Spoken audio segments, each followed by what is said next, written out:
everyone, and welcome to historic Holman Stadium for the second of a 4-game Futures League Showcase Series here on NESN.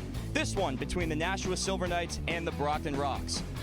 Hello, everyone. Welcome into the broadcast. I'm Don Picaro, joined alongside Austin Grass. Now, Austin, big matchup here. Tale of two teams between the Brockton Rocks and the Nashua Silver Knights. Yeah, I'm really excited for this one. Brockton coming in, sitting at the top of the standings, and Nashua sitting at the bottom, trying to make some sort of playoff push. Both teams, a lot of good players, a lot of good all-stars, and it should be a really good ball game. First player to watch for the Brockton Rocks, it's Mike Galenkowitz out of Merrimack College. Yeah, Galenkowitz, the senior out of Hillsborough, New Jersey, coming in with a .400 batting average, the best in the FCBL.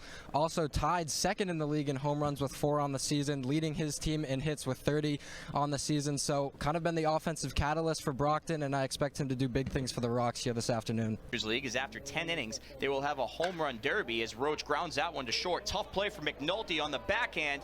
Throws to first, and he got him. What a play by Sam McNulty. A little bit of a web gem right there for the first out. Yeah, great play by Sam McNulty to get over to that baseball quickly, corral it. You just see a nice strong throw, able to beat out Roche at first base for out number 1. Back in 2017, when it first got implemented, it was very interesting because a home run derby, it was a point system in 2017. As Ramirez takes off, here's a throw down from Bozzo in time. So quickly, 2 steal attempts, both of them shut down, 1 from each team. And that's the thing with Nashua. You got 2 really good catchers. Greg Bozzo has such a good arm, and you can just see him get right up, fire that thing down to second. And McNulty applies the tag, no doubt.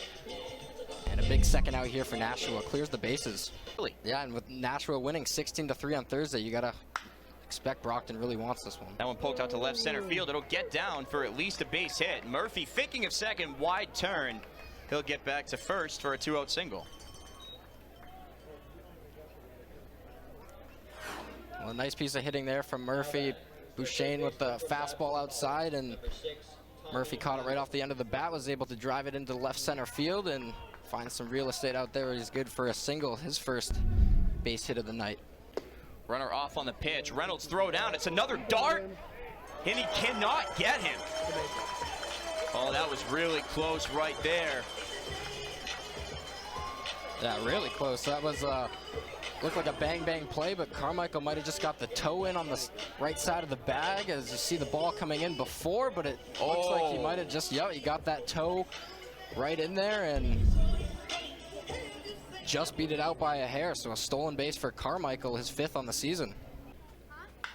That one hit into left field and deep. John Meade giving chase at the wall. It's gone.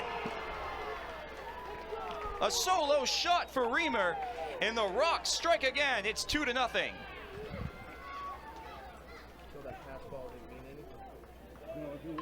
Reamer was waiting for that pitch, an inside fastball, and turned the corner. Drove it deep into left field, and good enough for his first homer on the season. See it here, just expecting the fastball inside, and he got every stitch of that baseball, and he knew it right off the crack of the bat. Just a fastball that caught way too much of the zone right there. So Murphy on with 1 out. Tommy Lapham stepping to the plate.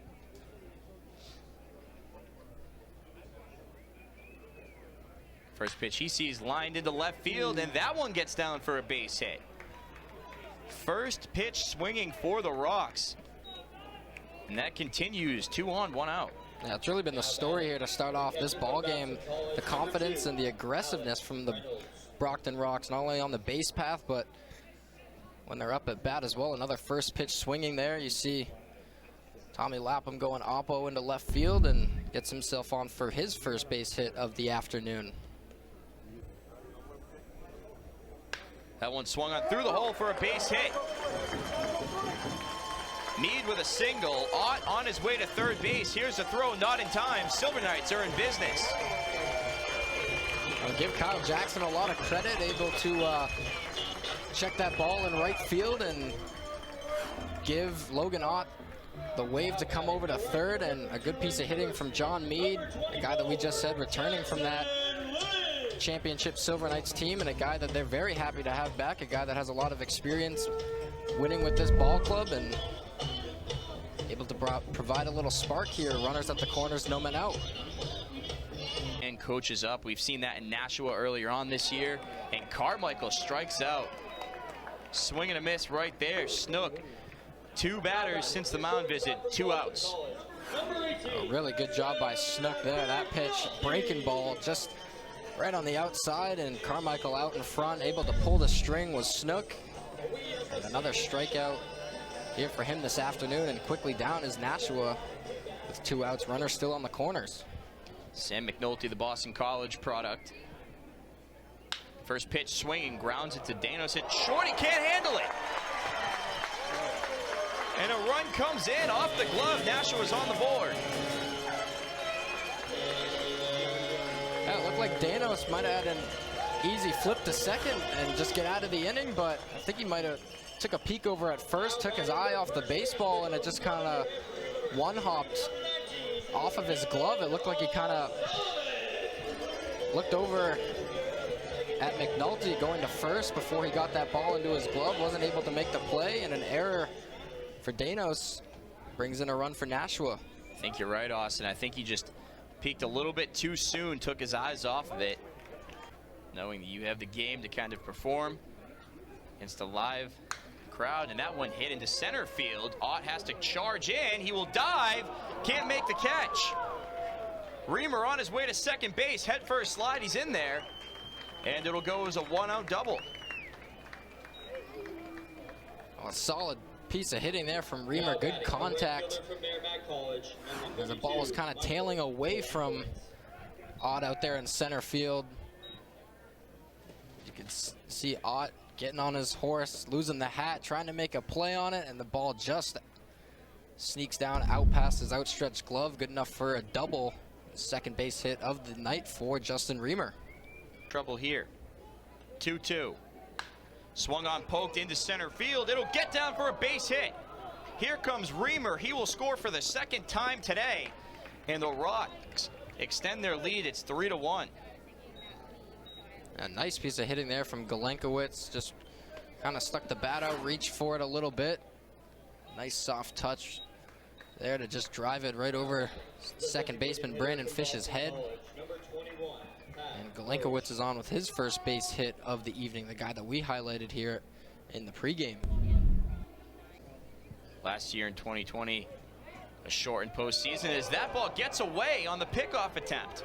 Galenkowicz will advance to second base. He'll take a turn, and he will get back to second. So an advance on the errant throw to first base. And you see, Welch didn't really take that step with his left foot. He kind of turned toward the bag and kept both feet planted. So all he had to use was his arm strength, and just not as accurate as you could be if you point with that left foot as you're accustomed to doing as a pitcher. Ball just gets away from him, and Galenkowicz able to capitalize, get in scoring position now. Ever since. Big swing and a mirror by Ramirez right there. He was trying to make this game 6-0 with that one. He's trying to put that in Keene, New Hampshire. He swung out of his shoes on that one. A big hack from Ramirez. And a good pitch by Welch just to put that on the outside where he was out in front. Works it now in his favor, 0-2. A lot of innings, but trying to find that happy medium where you can try to win games as well. That one grounded to O'Sullivan. Diving play. He'll go home. The ball gets away. 2 runs will score for Brockton in what originally looked to be a saving play, ends up hurting Nashua. Yeah, it looked like a force play at home, was able to at least get it for out number 2, and O'Sullivan, ball just got away from him, made a poor throw toward Bozzo. There at catcher, you see the ball just kind of hit in the infield. Good play by O'Sullivan, but when he got up, made the throw just out of the reach from Bozzo. And the ball gets away, able to drive in 2 off that error. And this game now extends 5-1 Brockton lead. Hernandez with a chance to break this one wide open. And that one ripped down the line, fair ball into left field. 1 run will score. Here comes Murphy. He will score as well. 2 more runs for Brockton, 7-1. And 5 runs this inning for the Rocks. A solid piece of hitting there from Hernandez. Pitch inside, and Hernandez was able to drive it oppo into left field. Get himself on for the first time this afternoon with a single, and 2 RBIs come with it. Extends this lead now 7-1 here, top of the 5th inning. And speaking of family connections, a guy on Brockton, Pedro Martinez Jr., the son of the all-time legend Red Sox pitcher Pedro Martinez himself. That ball flared into left field. Will it stay fair? Will it be caught? A dive in foul ground.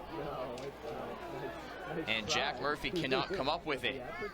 Good attempt, but could not get over there and left. Yeah, great athletic play over there and left by Murphy. See him tracking the ball. And just kind of dropped down quickly before he could get anything on it. He even came up with a smile, thought that he might have fooled the umpire with that one, but he tried to play it off. The men in black aren't fooled. Maybe on some days you can get away with that, but when you're on live TV here, 6 NESN cameras, I don't know if it's going to work out for you.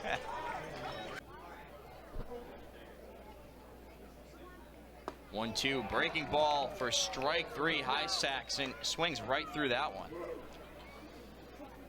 Great pitch there from Snook. The breaking ball right at the knees. And you see it just a little inside, and I bet High sack wishes he could get that one back. So he was swinging for the fences, trying to make this a 7-4 contest. New pitcher on here for the Nashua Silver Knights as they trail the Brockton Rocks 7-3. And they're in a little bit of a jam here. Bases loaded, nobody out. On the mound for this Clarion pitching change, it's Graham Jeffries. Yeah, Graham Jeffries, a big kid, 6'5", 180 junior out of Sal Virginia University. 8 appearances, 0-0 record, 11 innings pitched, 1.80 ERA. The highlight there with 14 strikeouts, only 7 walks allowed. So really good arm for Nashua all season long. Coming in relief here, the 4th pitching change for Nashua. And you're not going to get 7 runs on one swing of the bat, so Nashua really just got to go station to station baseball. Just try to get on base any way that you can. That one grounded to third. It'll be Danos who makes the play, throws to first. What a stretch by Ramirez, and he gets the out. What an athletic stretch by Ramirez.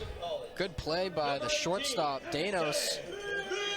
Able to fire it over there, and right on the 1-hop was Ramirez, and boy, that was a pretty play. Good out number 1 for Brockton.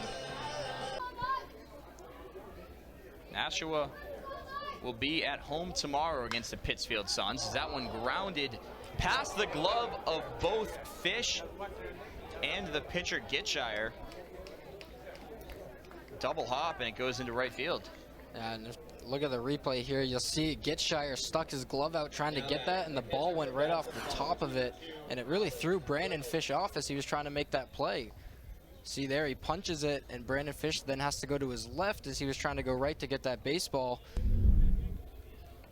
Not much Gitshire can do right there, but that's a double play waiting to happen, and just unfortunate for the Silver Knights. High sack not able to catch up to the last fastball, fouled it off. Now a full count. You don't want to lose him if you're Perrin, but don't want to give anything that High sack can try to drive out of the yard, so we'll see if he goes back with a heater here.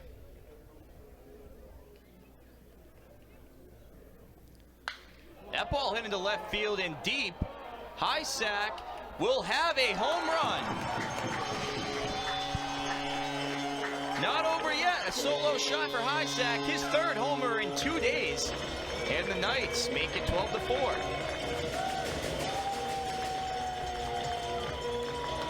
Just as I said, you don't want to give him anything that he could try to drive out of the yard. We know he's got the power.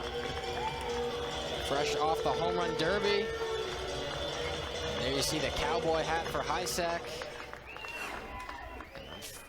12-4, but good news for High sack as he's starting to turn it around a little bit. His 3rd home run in the last 2 games.